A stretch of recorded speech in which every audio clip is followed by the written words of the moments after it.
Hi കൂട്ടുകാരെ, സ്നേഹത്തിൻ്റെയും സഹോദര്യത്തിൻ്റെയും പ്രത്യാശയുടെ ഓർമ്മ പുതുക്കി പുതിയ ഒരു ക്രിസ്മസ് കാലം കൂടി വന്നിരിക്കുകയാണ്. ക്രിസ്മസ് ട്രീകൾ, കേക്കുകൾ, സാന്റ എന്നിങ്ങനെ വലിയ ആഘോഷങ്ങളുടെ രാവ് തന്നെയായിരിക്കും ക്രിസ്മസ്. എല്ലാവരും വീടുകളിൽ പുൽക്കൂടൊരുക്കിയും നക്ഷത്രവർണ്ണ വിളക്കുകൾ തൂക്കിയും ആളുകൾ വീടുകൾ അലങ്കരിച്ചാണ് ക്രിസ്മസ് ആഘോഷിക്കുന്നത്. നമ്മുടെ സ്നേഹം മറ്റുള്ളവരുമായി പങ്കുവയ്ക്കുമ്പോൾ മാത്രമേ അത് പൂർണ്ണമാവുകയുള്ളൂ.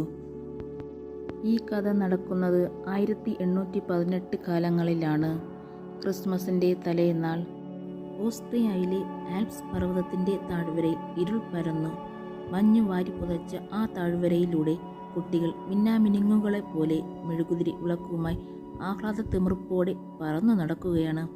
മൊത്തത്തിൽ കണ്ടാൽ അലങ്കരിച്ച ഒരു ക്രിസ്മസ് ട്രീ പോലെ കാണപ്പെട്ടു ആ താഴ്വര. പാതിരാത്രി പള്ളിയിൽ മണിനാദം മുഴങ്ങും. എത്ര തണുപ്പാണെങ്കിലും അർദ്ധരാത്രിയിൽ നടക്കുന്ന ക്രിസ്തുവിൻ്റെ ജനന പെരുന്നാളിനുള്ള മണിനാദം കേട്ടാലുടൻ എല്ലാവരും പള്ളിയിലെത്തും. ക്രിസ്തുവിൻ്റെ തിരുപ്പിറവി കൊണ്ടാടുന്ന ആ പുണ്യരാവ് കൊഴിയുന്നതോടുകൂടി സർവ്വ മനുഷ്യരാശിക്കും ശാന്തിയുടെ സന്ദേശം നൽകപ്പെടുന്ന ക്രിസ്മസ് വന്നണയും. ഒരു യുവ വൈദികനായ ജോസഫ് മോർ തൻ്റെ പഠനമുറിയിലിരുന്ന് പാതിരാത്രിയിൽ ചെയ്യേണ്ട പ്രസംഗം ഒരുക്കുകയായിരുന്നു. അദ്ദേഹം ബൈബിൾ തുറന്ന് അജപാലകർക്കു മാലാഖമാർ നൽകിയ ദിവ്യ സന്ദേശം വായിച്ചു. ഇന്നു ദാവീദിൻ്റെ നഗരത്തിൽ നിങ്ങൾക്കു വേണ്ടി ഒരു രക്ഷകൻ പിറന്നിരിക്കുന്നു എന്ന വാക്യം വായിച്ചു കഴിഞ്ഞപ്പോൾ ആരോ വാതിലിൽ മുട്ടുന്ന ശബ്ദം കേട്ടു. അദ്ദേഹം വാതിൽ തുറന്നു. പരുക്കൻ ഷാൾ ധരിച്ച ഒരു പ്രായമുള്ള സ്ത്രീ.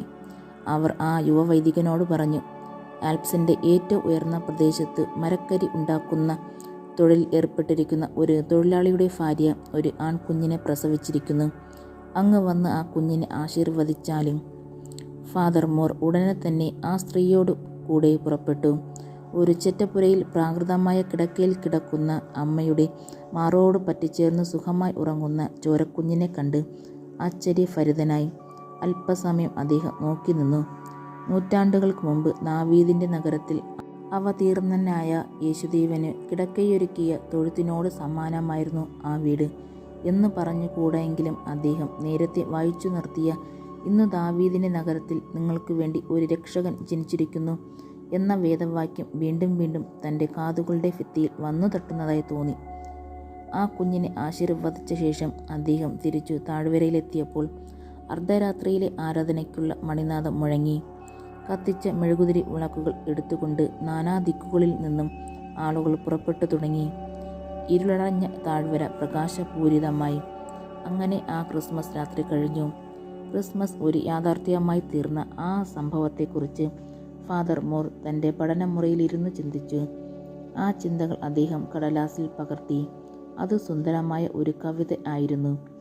അദ്ദേഹത്തിൻ്റെ സ്നേഹിതനായ ഫ്രാൻസിസ് സേവ്യർ എന്ന സംഗീത വിദ്വാൻ ആ കവിതയ്ക്ക് ഈണം പകർന്നു. അവർ രണ്ടുപേരും ചേർന്ന് ആ ഗാനം ആലപിച്ചു. ഗ്രാമീണരായ കുട്ടികൾ ആ പാട്ട് കേട്ടു. ഒരു ഗിത്താറിൻ്റെ സഹായത്തോടു കൂടി മാത്രമാണ് അവർ പാടിയത്. എങ്കിലും രണ്ട് മനുഷ്യ സ്വരങ്ങളും ഒരു പഴയ ഗിത്താറിൻ്റെ സ്വരവും ചേർന്ന് ഒരു അത്ഭുത സംഗീത പ്രപഞ്ചം സൃഷ്ടിച്ചു. ആ വിശ്വോത്തര ഗാനമാണ് എല്ലാ ക്രിസ്മസിനും ലോകത്തെങ്ങുമുള്ള ഭക്തജനങ്ങൾ പാടാറുള്ള സൈലന്റ് നൈറ്റ് ഹോളി നൈറ്റ് എന്ന് തുടങ്ങുന്ന സുന്ദരമായ ഗാനം. ക്രിസ്മസിൻ്റെ ചൈതന്യം തുളുമ്പി നിൽക്കുന്ന ആ ഗാനത്തിൻ്റെ ഉത്ഭവം ഇങ്ങനെയായിരുന്നു. നമ്മുടെ സ്നേഹം പങ്കുവയ്ക്കുന്ന ഒരു ദിനമായി മാറട്ടെ. പങ്കുവയ്ക്കപ്പെടാത്ത സ്നേഹം അപൂർണവും. നമുക്ക് ചിന്തിക്കാം, നമ്മൾ ഓരോരുത്തരും പങ്കുവയ്ക്കപ്പെട്ട സ്നേഹത്തിലാണോ പങ്കുവയ്ക്കപ്പെടാത്ത സ്നേഹത്തിലാണോ? നമുക്ക് പ്രത്യാശയുടെ ഓർമ്മ പുതുക്കി ഒരു ക്രിസ്തുമസ് കാലം കൂടി ആഘോഷിക്കാം. ഈ ക്രിസ്തുമസ് കാലം മനോഹരമായ അനുഭവങ്ങൾ നിങ്ങൾക്ക് കൊണ്ടുവരട്ടെ. സന്തോഷവും ചിരിയും ജീവിതത്തിൽ നിറയട്ടെ. ക്രിസ്തുമസ് ആശംസകൾ.